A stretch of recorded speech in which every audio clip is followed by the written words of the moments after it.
بارزانی و بزوتنەوەی ڕزگاری خوازی کورد. نووسینی مەسعود بارزانی. بەرگی سێیەم بەشی دووەم 1961 بۆ 1975. شۆڕشی ئەیلول. داستانی گرتک. دوژمن لە ناوچەی پێشدەر گەیشتە بەرزاییەکانی پێشگۆنتی گرتک. ناخشەکەی وابوو لەوێەوە پێش بکەوێ بۆ ناو دەشت و ئەنجا دیلمان. وەرەی هێزی کاوە لە ئاستی پێویستدا نەبوو جانگاوەری قارەمان حاجی ئەحمەد بارزانی کە لە هاوڕێکانی تاراوگەی بارزانی بوو لەو ناوچەیەدا شەهید کرا. حاجی ئەحمەد بارپرسی چەکە داکۆکی کەرەکانی دۆڵی شەهیدان و لە پیاوانی هێزی کاوە بوو. هەڕەشەکردن لە بارەگەی بارزانی سەرەڕای مەترسیەکەی واتایەکی هەبوو.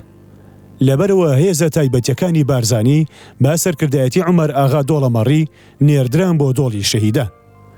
لە شەوی سی لەسەر سیویەکی تەشرینی یەکەمی 1969دا ئەم هێزانە هێرشیان بردە سەر سوپا و جاش کە بە دەوروبەری بەرزاییەکانی گوندی گرتک و ماخۆ بزناندا خۆیان قایم کردبوو دایان بەسەریاندا.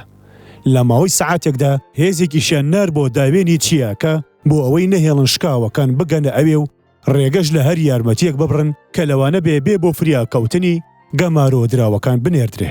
داستانێکی پڕشکۆ بوو لە داستانە پڕشکۆکان، بگرە شەڕێکی نایە بوو لە شەڕە نایەبەکان. زیانی ئێمە لە دوو بریندارتێ نەپەڕی.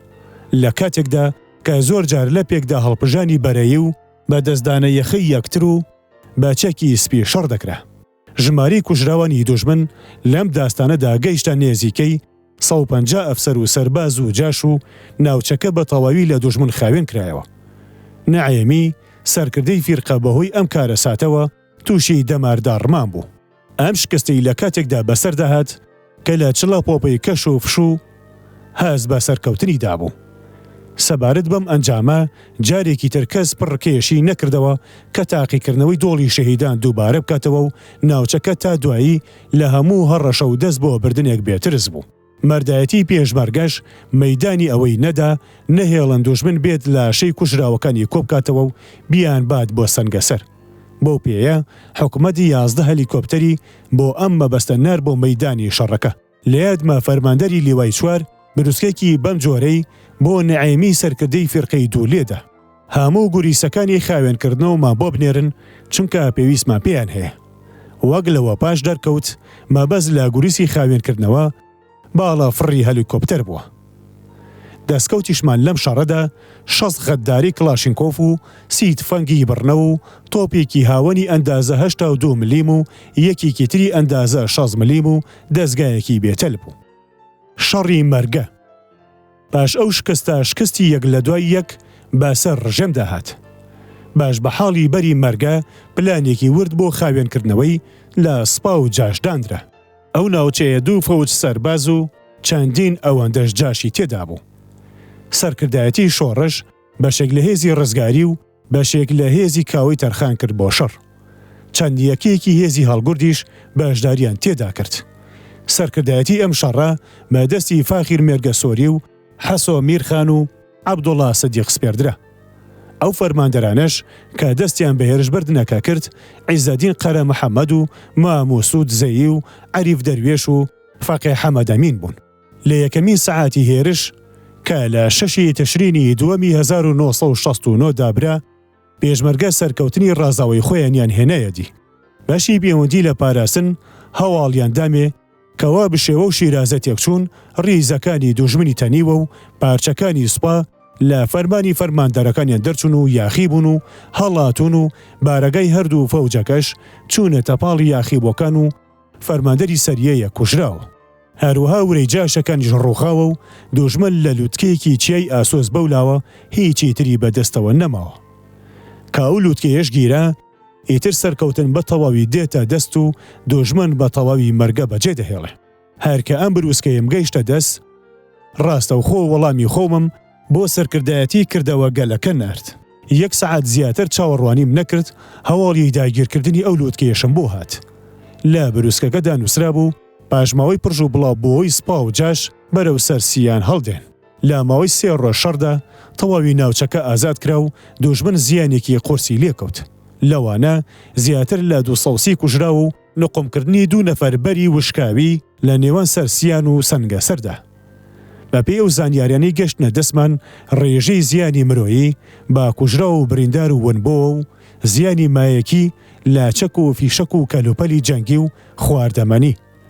لەبەر ڕووناکی ڕاپۆرتەکانی پاراستن و بروسکە قۆزراوەکاندا بەڕاژەی لە سایە هەشتا خەمڵ کراوە. لە ناو کوژراوەکاندا سەرۆک جاشێک هەبوو ناوی عەلی عەباس ئاغا بوو. کۆشتنی کۆستێکی گەورە بوو لە جاشەکان کەوت. هەندێک لە دانیشتوانی ناوچەکە کە ئاغاکانی میراودەلیانیش لەوان بوون لەبەر ڕووناکایی سەرکەوتنە پێشینەکانی هێزەکانی حکوومەتدا نیازیان وابوو بە ئەچنە حکومەت. بەڵام ئەو شکستەی تووشی هێزەکانی و ناچاری پەشیمانبوونەوەی کردن تاخمێکی زۆر کەمیان نەبێ. بەم جۆرە دەست پێشخەری لە چنگی ڕژم ڕفێنرا و هیچی بۆ نەمایەوە. ئەوە نەبێ هەڵوێستی داکۆکی لە خۆکردن وەربگرێ و مەسەلەکە گەیشتە ڕادەیەک ژمارێکی زۆر لە جا 66ەکان چاویان بە هەڵوێستی خۆیاندا جێڕایەوە و هاتنەوە پاڵ شۆڕش. هەروەها ڕژێم خۆشی هێنایە سەر ئەوە سەنگینانەتر دۆخەکە هەڵبسەنگێنێ و چاو بە سیاسەتی سووربوون لەسەر چاری لەشکریدا بگێڕێتەوە. شەڕی پیرەمەگرون. پاش ئەمە نۆبەی ئازادکردنی پیرەمەگرون هات. ئەم کارە بە بەشی زۆری پیاوانی هێزی ڕزگاری و هەندێک لە هێزی هەڵگورد و باشی زۆری هێزی قەرەداغ سپێردرا کە دەمێک بوو ناوچەی خۆی بەجێهێشت بوو. باتالیۆنی شوانیشان خرایە تەک و سەرکردایەتی ئەم هێزانە با ڕەشید سندی سپێردرا. لە کاتێکدا کە سەرکردایەتی هێزە هێرشبەرەکان بە حەمید بەرواری و حەمەسوور حوسێن و عەبدولڕەحیم جەسیم بارزانی و حاجی شێخ قادر و سەید عاسی سپێردرا. سەرپەرشتیکەری گشتیش محەممەد مەحموود عەبدولڕەحمان سامی بوو. خەڵکی ناوخۆی ناوچەکەش ئامادەی خۆیان بۆ ئەو پەڕپلەی هاوکاری لەگەڵ ئەو هێزانی بۆ ئەم کارە ئامادە کرابوون دەربڕی. ڕۆژی 18 تشرینی 1969 هێرشی پێشمەرگە دەستی پێکرد و ئەنجامی شەڕەکە داگیرکردنی زنجیرەی پیرەمەگرون بوو. هەروەها لووتکەی هەلاجیش دەستی بەسەرداگیرە. لای دۆڵەڕوت و خەمزە و قەیدانیش پێشمەرگە دەرکەوتن و لە ماوەی 24 سعاتدا کۆمەڵی جاشەکانی 66یان پەرژ و بڵاو کردەوە و ورایان ڕووخا و دوژمن لە مەیدانی شەڕدا پێتر لە 120 کوژراوی جێهێشت. ئەمە سێمین سەرکەوتن بوو لەو بەرەیەدا. دڵ و دەرونی خەڵکەکە ئارام بووە. ئەم کردەوەگە لە سەرکەوتوانە مەژدەدەری سەرکەوتنی تەواو و یەکجاری دادەنرا. بەگرە لە پێش چاوی پێشمەرگەدا بە پێشەنگی سەرکەوتن دادەنرا. یەکێک لە ئەنجامەکانی ئەم سەرکەوتنانە ئەوە بوو کە ژمارێکی زۆر لە جا 66ەکان هاتنە پاڵ هێزەکانی شۆڕش. چونکە خۆی ئەو جاشانە وابوو کە ناوچەیەکیان داگیر دەکرد هەر کەس دەستی چەکی بگرتایە دەیان گرت و بە زۆری زۆرداری دەیان کرد بە جاش و دایاندایە تەک خۆیان. سەرۆکەکانی جا 66ەکان بە هاوبەشی لەگەڵ ئەفسەرەکانی سوپادا لیستەی موچەیان بە ناوی ئەو جاشانە ڕێک دەخست و پارەکان لە نێوان خۆیاندا دابەش دەکرد بێەوەی هیچی لێ بدەنە بەجاش کراوەکان و ئەمەش پاڵی بەو بەجاش کراوانەوە دەنا هەڵبێن. شەڕی پشت لێگرتنەوە لە چیای سوورداش.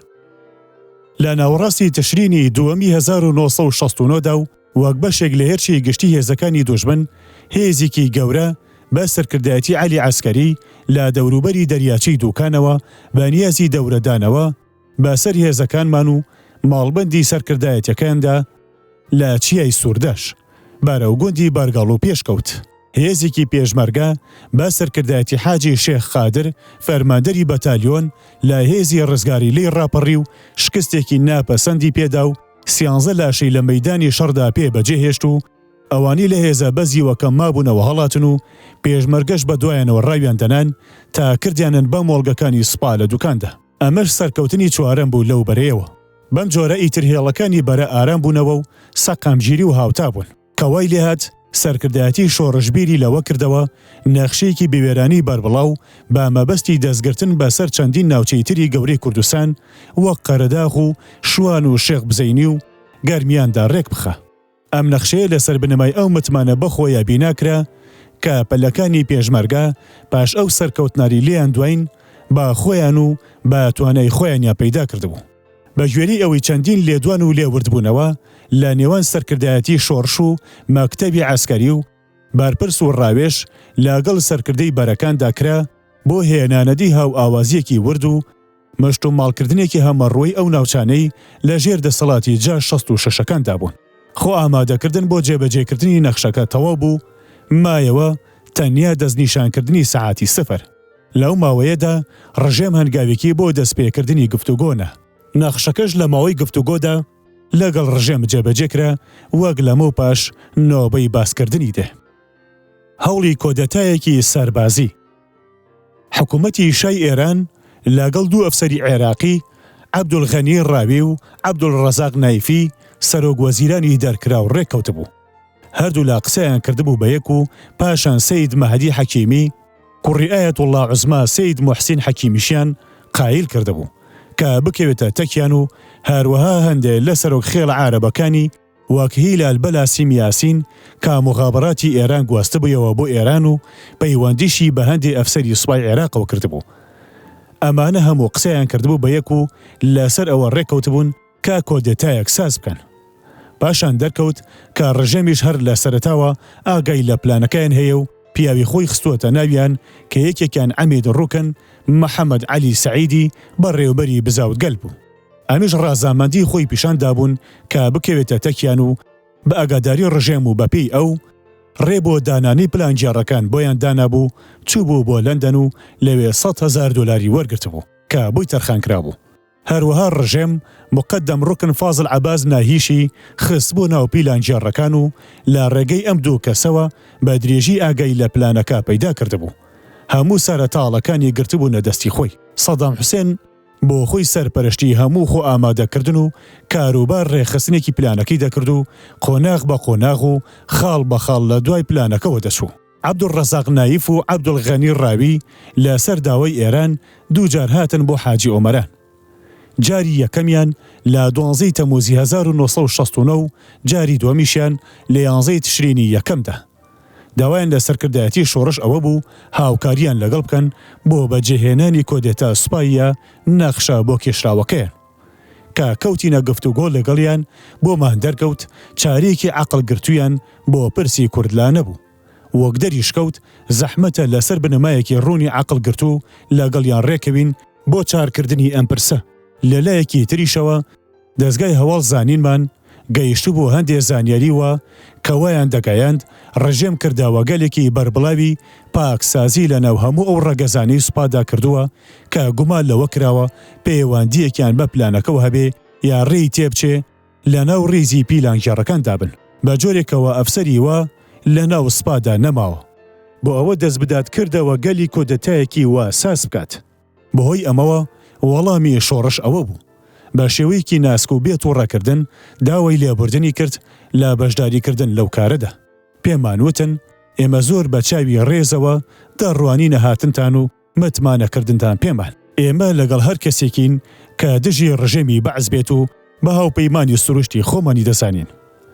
ئێوەش ئەوە تا دەبینن ڕژێم و چڵکە و خۆرەکانی چێ تاوانێکی ماڵوێرانکردن دەرحەق میلەتی کورد دەکەن. کۆشت و بڕیژ ڕۆژانە لە کوردستاندا بەردەوامە.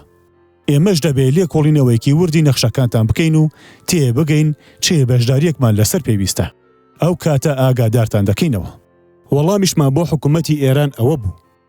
ئێمە هیچ پەیوەندیەکمان بەم نەخشەیەوە نییە و تکامان وایە ئەوانە جارێکی تر نێنەوە بۆ لای ئێمە و پەیوەندیمان پێوە نەکەنەوە. بەم جۆرە پەیوەندی شۆڕش بەو سرە ڕۆیانەوە بڕایەوە. بەڵام ئێران پەیوەندی خۆی لەگەڵ عەبدولغەنی ڕاویدا هێشتەوە. پاشانیش ڕادۆی بەغدا لە ڕۆژی 20 کانونی دووەمی 1970دا جاڕیدا کەوا حکومەت پیلانێکی بەنیازی وەرجێڕانی ڕژێمی حکومڕانی بە سەرکردایەتی عەبدولغەنی ڕاوی و با نەخشەکێشی و ڕێ بۆ دانانی ئێران ئاشکرا کردووە. هەر ئەفسەرێک نامێکی لەم ئەفسەرەوە بۆ هاتبێ گیرە. جگە لەگرتنی ئەفسەر گەلێکی زۆری تریش کە هەر لە بنەڕەتدا هیچ پەیوەندیەکیان بە پرساکەوە نەبوو. 54 ئەفسەر لەمانە گولەباران کران. دەشوەترە هەندێکیان تەنیا لەبەرەوە گولەباران کراون کە ناویان وەک ناوی ئەفسەرانێکی تر بووە کە لە پیلانەکەدا بەشدار بوون. بەڵام بۆ خۆیان هیچ پەیوەندیەکیان بە پرساکەوە نەبووە. بەم بیانوە ڕژێم چەندین ئەفسەری تریشی پاکتاو کرد کە گومانی لە دڵسۆزیان هەبوو.